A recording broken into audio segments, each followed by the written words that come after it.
নমস্কার, আমি অ্যাস্ট্রোলজার শুভঙ্কর শাস্ত্রী। আজকে আমি সিংহ রাশি জাতক জাতিকাদের 2025 সাল কেমন যাবে বার্ষিক রাশিফল নিয়ে আপনাদের সঙ্গে আমি উপস্থিত হয়েছি।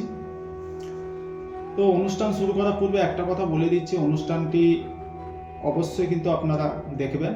যদি ভালো লেগে থাকে লাইক, কমেন্ট আর শেয়ার করতে আপনারা ভুলবেন না। আজকে যে বিষয়টা নিয়ে আমি আলোচনা করব, সিংহ রাশি মানুষদের 2024 সালে ততটা কিন্তু পজিটিভ যায়নি। আবার কিছু কিছু সিংহ রাশি জাতক জাতিকাদের 2024 সাল ফ্যান্টাস্টিকভাবে কেটেছে।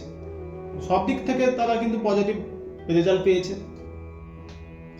কিছু কিছু সিংহ রাশি মানুষরা ততটা কিন্তু পজিটিভ রেজাল্ট পায়নি। তো আকাশের যে ট্রানজিট ও গ্রহদের যে অবস্থানের উপর ভিত্তিতে আমি 2025 সাল কেমন যাবে সিংহ রাশি মানুষদের, সেটা নিয়ে আজকে আমি আপনাদের সঙ্গে তুলে ধরব। অবশ্যই ভিডিওটা দেখুন, ভালো লাগবে। সংখ্যাতত্ত্ব অনুযায়ী 2025কে যদি আমরা যোগ করি তাহলে 9 সংখ্যা কিন্তু পেয়ে থাকি। 9 সংখ্যার অধিপতি হচ্ছে মঙ্গল। তো 2025 সাল সংখ্যাতত্ত্ব অনুযায়ী মঙ্গলেরই বৎসর। তো মঙ্গল সিংহ রাশির একটি রাজ্যকারী প্ল্যানেট, চতুর্থ ভাবের অধিপতিত্ব পেয়েছে এবং নবম ভাবে অধিপতিত্ব পেয়েছে। তো মঙ্গল টোটালি ভাবে যে সকল সিংহ রাশি জাতিকাদের জন্মছকের মধ্যে মঙ্গল খুব পজিটিভ ভাবে আছে কিংবা পজিটিভ মানে শুভ আছে, তাদেরকে অবশ্যই ভালো অ্যাডভান্টেজ দেবে। আর যে সকল সিংহ রাশি মানুষদের মঙ্গল ততটা পজিটিভ নেই, তো তাদেরকে কি খারাপ রেজাল্ট দেবে? অবশ্যই ততটা কিন্তু খারাপ রেজাল্ট দেবে না। কোন কোন দিক থেকে খারাপ রেজাল্ট দেবে? হতে পারে আপনাদের অর্থনৈতিক অবস্থা কিছু সমস্যা আনতে পারে, আপনাদের কর্মজীবনে কিছু সমস্যা আনতে পারে, আপনাদের বিবাহিত জীবনে কিছু সমস্যা আনতে পারে। এইসব দিক থেকে কিন্তু মঙ্গল অবশ্যই কিন্তু সমস্যা আনাবে, কিন্তু আপনারা ভেঙে পড়বেন না। আপনাদেরকে এতটা কিন্তু নেগেটিভ রেজাল্ট কিন্তু মঙ্গল দেবে না। তো আজকে আমি যে 4টা প্ল্যানেটকে নিয়ে আলোচনা করব, প্রত্যেকটা ভিডিওতে কিন্তু আমি 4টা প্ল্যানেটকে নিয়ে আলোচনা করে থাকি।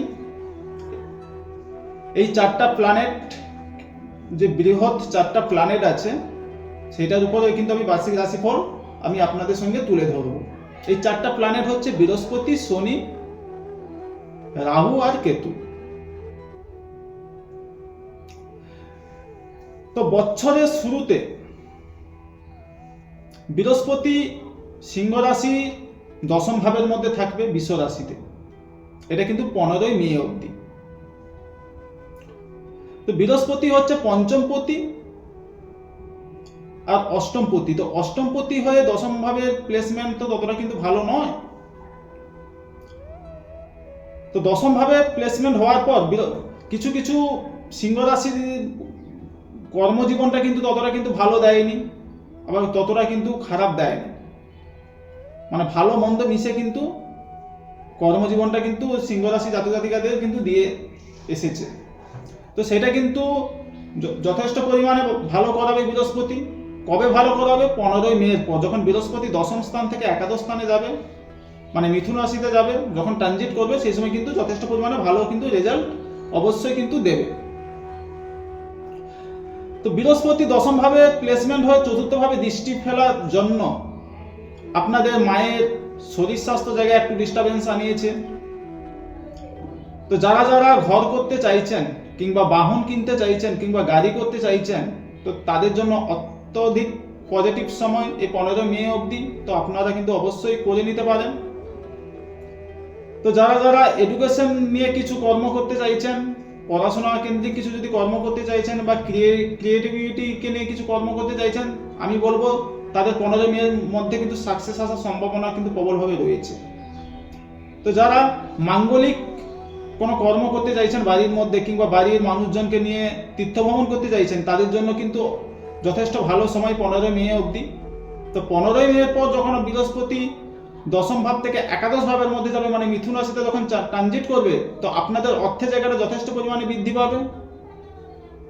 আপনাদের যে সকল সিংহ রাশির মানুষদের মানে বাচ্চারা যদি কোনো এডুকেশনের সঙ্গে যুক্ত থাকে, তো তাদের কিন্তু কর্মজীবন পাওয়ার একটা সম্ভাবনা পাচ্ছি আমি, কিন্তু 15ই মের পর, 15 মের আগে নয়, 15 মের পর। তো যারা কিন্তু বিজনেস করতে চাইছেন তাদের 15 মের পর যথেষ্ট বিজনেসের জায়গা অত্যন্ত শুভ। যারা বিদেশে গিয়ে কর্ম করতে চাইছেন তাদের জন্য কিন্তু 15ই মের পর কিন্তু অত্যন্ত শুভ কিন্তু আমি পাচ্ছি। এছাড়া বৃহস্পতিকে নিয়ে বলতে গেলে অনেক ভিডিওটা লম্বা হয়ে যাবে, তো আমি সংক্ষেপে আপনাদের সঙ্গে আলোচনা করলাম। তো সিংহ রাশির জন্য সব কি শুভ সময়? কিন্তু সময় তো খারাপ কিছু আমি দেখতে পাচ্ছি, সেটা আপনাদের সঙ্গে তুলে ধরছি। আপনারা অবশ্যই কিন্তু ভিডিওটি দেখতে থাকুন। 31শে মার্চ শনিদেব কিন্তু আপনাদের রাশির সপ্তম ভাবে, মানে কুম্ভ রাশিতে থাকবে 31শে মার্চ অবধি। 31শে মার্চের পর কুম্ভ রাশি থেকে মীন রাশিতে কিন্তু শনিদেবের প্লেসমেন্ট, তখন কিন্তু সিংহ রাশির কিন্তু ঢাইয়া ঢুকে যাবে। তো আমি জানি শনিদেব কিন্তু আপনার সপ্তম ভাবের মধ্যে কুম্ভ রাশিতে থেকে কিন্তু আপনাদের বিবাহিত জীবনে প্রচন্ড পরিমাণে সমস্যা নিয়েছে। আপনাদের বিজনেসের দিক থেকে ততটা কিন্তু ভালো সময় দেয়নি, বিজনেস কিন্তু আপনাদের ততটা কিন্তু পজিটিভ যায়নি। শরীর স্বাস্থ্য কিন্তু আপনাদের ততটা ভালো সময় যায়নি। কিন্তু সপ্তম থেকে অষ্টম স্থানের মধ্যে যখন মীন রাশিতে শনিদেব 31শে মার্চের পর প্রবেশ করবে, তখন কিন্তু অলরেডি ঢাইয়া চলে আসবে। তো তখন কি হবে? তখন কিন্তু আপনাদের হেলথের জায়গায় কিছু না কিছু সমস্যা কিন্তু আপনাদের দেখা দিতে পারে। আর কি দেখা দিতে পারে? বিবাহিত জীবনের সমস্যা আরো বাড়িয়ে দিতে পারে। মানসিক দিক থেকে ডিপ্রেশনে কিন্তু আপনাদেরকে ভোগাবে। তো শনি ঢাইয়া যখন চলে, জীবনে যে কোনো বিষয়ে, যে কোনো পারপাসে কিন্তু আপনাদেরকে একবার হলেও কিন্তু মান সম্মান হানি কিন্তু আপনাদের জীবনে কিন্তু থেকে থাকবে। তো মান সম্মান হানিটাকে মানে কি বলবো, কন্ট্রোলের মধ্যে আনার জন্য আপনাদের যে আমি রেমেডি বলছি, আপনারা অবশ্যই কিন্তু সেটা করবেন। সেটা কি করবেন? প্রত্যেক দিন শনি দেবের জপ মন্ত্র পাঠ করুন। আর কি করবেন? প্রত্যেক দিন 3 বার করে, এভরিডে 3 বার করে হনুমান চালিসা আপনারা পাঠ করুন। দেখবেন আপনারা অনেকটাখানি সেখান থেকে রিলিফ পাবেন। তো শনিদেব অষ্টম ভাবের মধ্যে বসে তৃতীয় দৃষ্টি ফেলছে কোথায়? সিংহ রাশি দশম ভাবে, মানে বিশ্ব রাশিতে। তো কর্মজীবনে কিন্তু আপনাদের কিছু সমস্যা কিন্তু তুলে ধরবে শনিদেব। অপরদিকে 19শে মে রাহু কিন্তু আপনার মীন রাশি থেকে কুম্ভ রাশিতে ট্রানজিট করবে 19শে মে। সেই সময় দেখবেন আপনাদের রাহু যখন আপনার সপ্তম ভাবের মধ্যে চলে আসবে, তো যারা বিবাহ করতে চাইছেন তাদের জন্য অত্যন্ত বিবাহের একটা সময় আমি কিন্তু পাচ্ছি। যারা বিবাহ করতে চাইছেন আপনারা সেই সময় বিবাহ করতে পারেন, কিন্তু বিবাহের একটা যোগ আমি পাচ্ছি।